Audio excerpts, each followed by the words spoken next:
Hello दोस्तों। 100 साल पहले कोरोना वायरस से भी खतरनाक बीमारी फैली थी। फर्स्ट वर्ल्ड वॉर के दौरान फ्लू का प्रकोप बढ़ा था, जिसे स्पेनिश फ्लू महामारी की संज्ञा दी जाए तो गलत नहीं होगा। यह बीमारी गंदगी के कारण बहुत तेजी से फैली थी, इसलिए साफ सफाई का ख्याल रखना भी जरूरी है।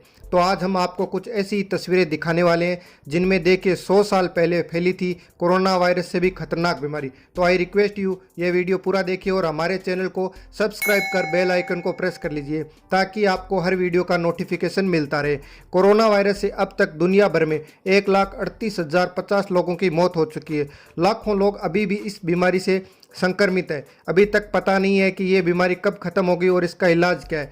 सन 1918 में भी एक ऐसी खतरनाक महामारी फैली थी। इस महामारी के चलते दुनिया भर में 5 करोड़ लोगों की मौत हुई थी। कोरोना वायरस के संकट को रोकने के लिए देश भर में लॉकडाउन को 3 मई तक और बढ़ा दिया गया है। 24 मार्च को प्रधानमंत्री नरेंद्र मोदी ने देश में 21 दिन का लॉकडाउन का ऐलान किया था। अब इसे 19 दिन के लिए और बढ़ा दिया गया है। भारत में अब पूरे 40 दिन के लिए लॉकडाउन होगा, लेकिन आपको यह जानकर हैरानी होगी 40 दिन के लॉकडाउन का इतिहास 14वीं सेंचुरी से जुड़ा हुआ है।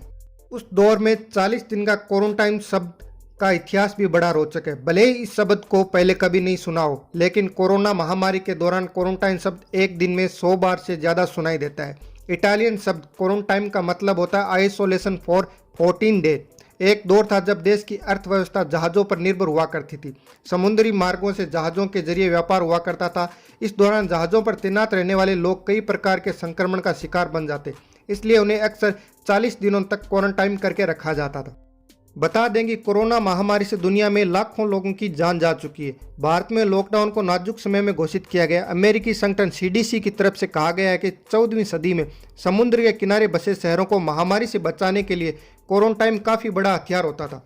CDC ने एक रिपोर्ट के अनुसार वेनिस से आने वाले जहाज ऐसे बंदरगाहों से गुजरकर लौटते थे जहाँ संक्रमण का खतरा बहुत ज़्यादा रहता था, जिस कारण उन्हें 40 दिनों के लिए एक स्थान पर रोक दिया जाता। उस समय के बाद से क्वारंटाइन का प्रयोग हैजा, येलो फीवर और ऐसी तमाम महामारियों से लड़ने के लिए किया जा रहा है। अब देश में 3 मई को लॉकडाउन की अवधि खत्म होगी तो यह आइसोलेशन का 40वां दिन होगा। स्पेनिश फ्लू महामारी से बहुत कुछ सीखने को मिला। इस महामारी के कारण करोड़ों लोग संक्रमित हुए और बहुत कुछ खोया। स्पेनिश फ्लू जितनी भयंकर महामारी आज तक नहीं फैली। इसने बहुत लोगों को चपेट में लिया। इस बीमारी से दूसरे देश कम प्रभावित हुए क्योंकि उस समय हवाई यात्रा शुरू हुई थी। बता दें कि 21 दिन के लॉकडाउन के दौरान देश में कोरोना के मामले में तेजी से इजाफा हुआ है। इस कारण लॉकडाउन को 3 मई तक आगे बढ़ाया गया। इस महामारी की ये तस्वीर बता रही है कि स्पेनिश फ्लू भी कोविड-19 जितनी ही खतरनाक थी। इसे संयोग कहें या नियति, 100 साल बाद फिर से इंसानों पर एक महामारी ने जानलेवा वार किया है। कहीं इतिहास एक बार फिर से खुद को दोहरा तो नहीं रहा है। तो आपको हमारा ये वीडियो पसंद आया हो तो लाइक, शेयर और सब्सक्राइब करें। Thanks to watching our channel Arvind Bikaner. Stay home, safe home.